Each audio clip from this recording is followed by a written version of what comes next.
as I said, Corinna, who is our policy advisor for hepatitis. Yes. Want to say a little bit about what you do, Corinna? Or? Sure. So here at the Office of HIV/AIDS and Infectious Disease Policy, I work to help coordinate across those more than 20 federal partners at HHS, at the Department of Justice, the Veterans Administration, and Housing and Urban Development. I also help to reach out to our external stakeholders, folks like those who are on the webinar today, hopefully, to really strengthen the work that we're doing in partnership with those folks as well, because we know the government, just having an action plan isn't enough. We need to all think about how we can pitch in, how we can collaborate and create a stronger national response together. Absolutely. And so one of the weird things for us anyway about, and I guess for you too, about being on the webinar is that you're doing it in your own space. Yeah. So you have no idea how many other people are on, and it feels like it's almost like a solitary sort of affair. But we'll let folks know that we had more than 600 people register for today's webinar. And so we've been really, pleased at the response that we've been getting, and really hope that you're going to take away something useful. And even more importantly than that, hope that you're going to give us something useful as we have our discussion today. Yeah. So are you queuing me up? Is that what the look is? Is this my turn to kind of go? Okay, well, let's go ahead and change the slide. So we're going to start off with just a quick, I don't know, in a nutshell kind of summary of some of the current dynamics in the epidemic of hepatitis B and C, and talk just a little bit, very briefly, about the action plan itself. And then we're going to move into talking about our priority populations today. And we'll kind of introduce exactly what those are in just a minute. So, I mean, it's probably going to be a little deja vu at this point, because I thought, our Dawn and Beth did a great job kind of summarizing the data in a very concise way. But this is a really big problem. We've got more than 4 million people in this country who come from all different walks of life, who have been impacted by chronic viral hepatitis. We know that with hepatitis B, more than 850,000 people are living with the infection. Hepatitis C impacts about 3.5 million people. And as Beth said, most of the people who are living with chronic hepatitis C are baby boomers. And the estimates are that about 3/4 of them are baby boomers.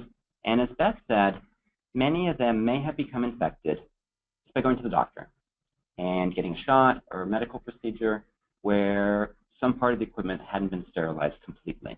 And this was also a point in time before we even knew about hepatitis C. So the virus hadn't even been recognized at that time. Today, we really have these two faces of the hepatitis C epidemic in this country. 3/4 baby boomers, infected a long time ago. And then we've got the newly infected people, which primarily are individuals who have been injection drug users or are currently still injection drug users. Or actually, I have to get with it. I'm showing my age and being out of it a little bit. People who inject drugs. So not only are there a lot of people who are affected by hepatitis B and C, we know that they can lead to serious side effects and even death. So chronic viral hepatitis leads to increased risk of serious liver disease, liver cancer, and even death. About half the people in the U.S. who have these infections do not know it. And this is a real shame, because we have the tools that are effective, that can prevent, that can diagnose, that can treat, and in the case of hepatitis C, cure people from these infections. So let's take a quick look at a couple of graphs that show kind of the trends over time for B and C. So if you look at the first graph on the top on the left, this is a figure that shows the hepatitis B cases from 2010 to 2015. And I wish we had more of this figure, because we can't see the part where it was really going down quite a bit as vaccination was introduced. Yeah. And so now what you see is, instead of that curve going down, the trend is essentially flat. We're not reducing the number of infections, and particularly worrisome is this huge bump up from 2014 to 2015. Now, the data can vary from year to year just by kind of natural reporting delays, differences, But this is something that we're quite concerned about and are keeping our eye on, and we're hoping it's going to go back down next year, but we don't know until we get the data. Right. And I think, like Dr. Wright said, we're not seeing reductions in large part because of the opioid epidemic. With hepatitis C, on the other hand, the data are even more sobering. We're seeing increases in hepatitis C. And like Dr. Wright said, from 2010 to 2015, there's been a 300% increase in just those 5 years. I mean, that's mind-boggling that we see that fast of increase in cases. Also, we've been focusing on B and C in these webinars, but let's go to the next slide. And this kind of gives a quick snapshot of some of what's going on with hepatitis A right now. I mean, we're in the midst of having multiple outbreaks of hepatitis A across the country. These aren't even all the ones that are going on right now. Right? So in California, particularly San Diego, but also Los Angeles County has declared an outbreak. Just in San Diego alone, 461 cases. Of those, 315 have been hospitalized, and 17 people have died. And most of these cases have been happening among homeless individuals and people who inject drugs, which were populations that we talked about in part 1 of the webinar series. And that's going to be archived and available online very soon. Okay. So if you didn't see it, you can go back and watch it on hhs.gov, hepatitis. Colorado, 57 cases, half were hospitalized, one person's died there. Here, 74% of the cases were men, and about half of them were men-infected men. A little different dynamic there. And hepatitis A is an infection that can be transmitted sexually. Interestingly, we saw the same trend in Chicago when I first started at the health department there. Over a course of 3 years, we just saw the cases of hepatitis A really multiplying among the gay community there. And Michigan, another ongoing outbreak. To date, 319 cases, 90% hospitalized, and 14 people have died. And this seems to be spread through person-to-person contact, perhaps related to drug use, sexual contact, and just close proximity, interaction with people. So for me, a couple of takeaways. Yeah. One of the things is that, we haven't really been focusing that much on hepatitis A because things have been a little calmer. And it talks about the importance of being vigilant and having the capacity to respond. But sure. You're going to jump in. Go on. Well, hepatitis A is vaccine preventable. That's the other right. Right. But also, I mean, just the interconnectedness, the overlapping, populations that we're seeing for hepatitis A, B, and C, where, up until recently, we, like you said, with Hep B, saw that beautiful epi curve with a reduction, like 95% reduction in new hepatitis A cases because we have this vaccine. But just recently, it's become clear that we haven't done a good enough job of using that vaccine. Yep. And so effective vaccine for hepatitis A, effective vaccine for hepatitis B, and some more information and to find locations to obtain the vaccine for yourself or friend, colleague, vaccinefinder.org is where you can go to get more information. So we've kind of said this a couple more times. We're going to say it a few more now. So let's go to the next slide. Really, we would not be in the situation we're in right now if it hadn't been for the emergence of the opioid epidemic. We've seen heroin use more than double among young adults over the past decade. We've seen deaths related to drug overdose increase almost 300% from 1999 to 2014. And this increase in heroin use and overdose deaths has been driven or ticked off by the misuse and the overprescription of medications that were used to treat pain, so prescription opioids. And this really kind of put a lot of people on a pathway of going from prescription drug abuse or misuse to heroin use. So one study found that 95% of young adults with hepatitis C infection had reported the use of opioid pain medications before starting to use heroin. We're seeing, among people who come in for substance use disorder treatment, opioid injection has increased 55% from 2004 to 2016. And as we've just talked about, this is driving increases in hepatitis C and keeping, our ability to bring down hepatitis B infections just at a standstill. We're not making the progress we should be making there. We see that about 26% of new hepatitis B cases and about 2/3 of new hepatitis C cases were associated with injection drug use. versus C, majority of new infections coming from injection drug use. But for B, spread through a number of different routes. And I'm going to mention those real quickly, Corinna. So hepatitis B can be spread through injecting drugs. Also sexually, very easy to spread hepatitis B sexually from an infected mother to her infant at the time of birth. Hepatitis B is really easily spread through any kind of blood exposure. So we see other groups like people who are diabetic who need to test their blood using finger sticks. Just through surface contamination, we've seen people be exposed to hepatitis B. So there are a number of ways, primarily through blood exposure and through unprotected sex, but also mother to infant. And I think that's a good reminder, because I know, a lot of people think about HIV transmission and how you protect yourself from HIV and how difficult it is for HIV to be transmitted. And we're talking about completely different transmission probabilities when we're talking about hepatitis B and C. Right. So let's go on. Let's talk about some of the tools. We've touched on this a little bit already. Effective vaccine for hepatitis B.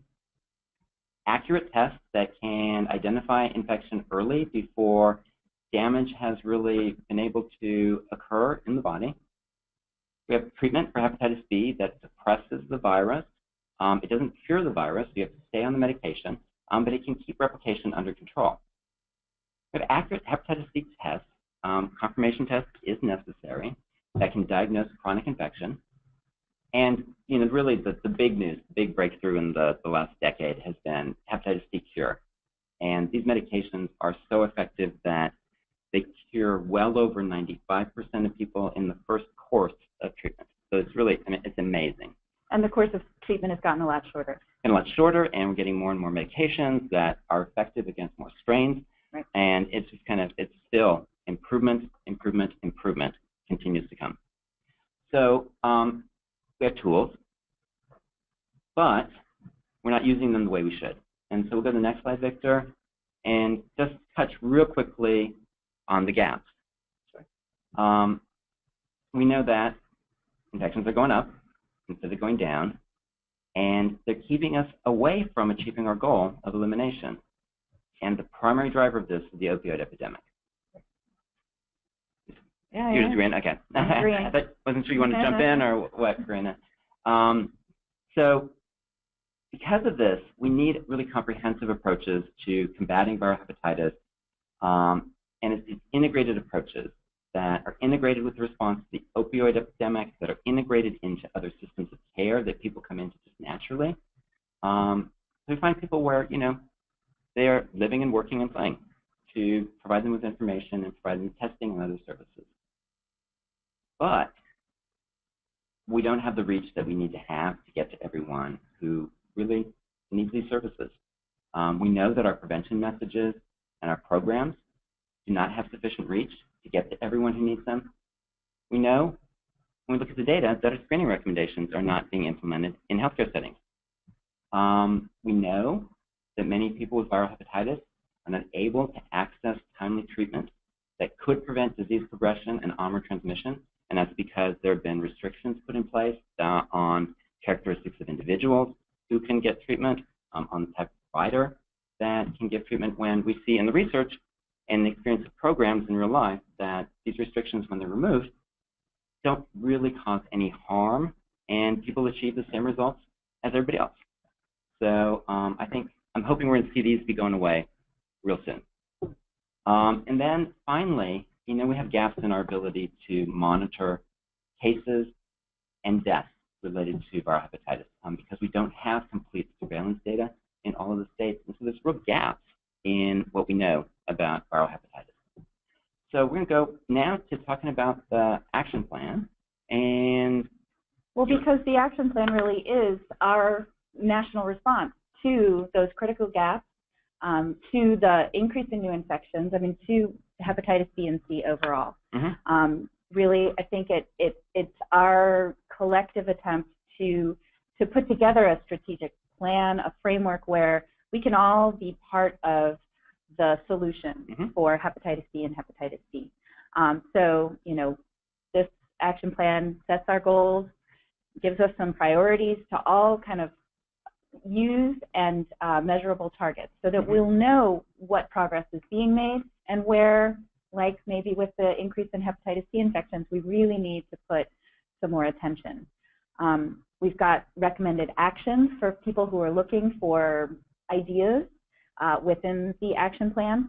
And we do report, we monitor and report what we do with this action plan nationally. So we've got some improved transparency, some more accountability on the part of certainly our federal partners, but also, you know, non-federal stakeholders as well.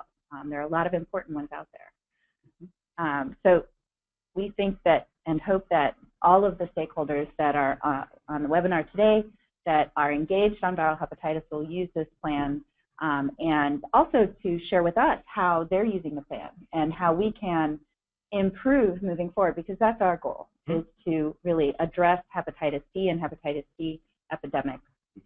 So the 4 goals of the action plan, next slide please, are to prevent new viral hepatitis infections, reduce deaths and improve the health of people who are living with viral hepatitis, and reduce viral hepatitis health disparities. And then a large part of what we do, but others as well, to coordinate, monitor, and report on implementation on those measures that we want to use to track our progress nationally in eventually eliminating hepatitis B and C. While we were developing this action plan, next slide please, we were encouraged by our non-federal stakeholders, by our federal partners. They said, you know, let's be bold. Let's have a real vision in which the United States will be a place where new viral hepatitis infections have been eliminated, where all people with chronic hepatitis B and hepatitis C know their status, and everyone with chronic hep B and C has access to high-quality healthcare and curative treatments free from stigma and discrimination. I believe that we can get to that place, and this is the vision that we've set out. It takes everybody doing their part, and it takes the resources, the capacity, the infrastructure to be able to pull that off. Correct. So next slide, please. One of the ways that we envision getting to attaining our vision is by focusing on some of the health disparities and these 11 priority populations. There are 11 priority populations in viral hepatitis, and those include racial and ethnic groups, which we'll primarily be talking about today, as well as groups with co-occurring health conditions or life circumstances, like the groups that we talked about a couple weeks ago on the last webinar. We're talking about all the groups in the blue circles today then, right? That's Baby right. boomers, pregnant women, American Indians and Alaska Natives, Asian American and Pacific Islanders, and African Americans. Thank you. That's where we're going. Okay, so let's go there then. Let's go, yes. So next slide, please. So we've heard a couple of times, baby boomers, people born 1945 to 1965 comprise about 75% of all people who are living with hepatitis C in the United States.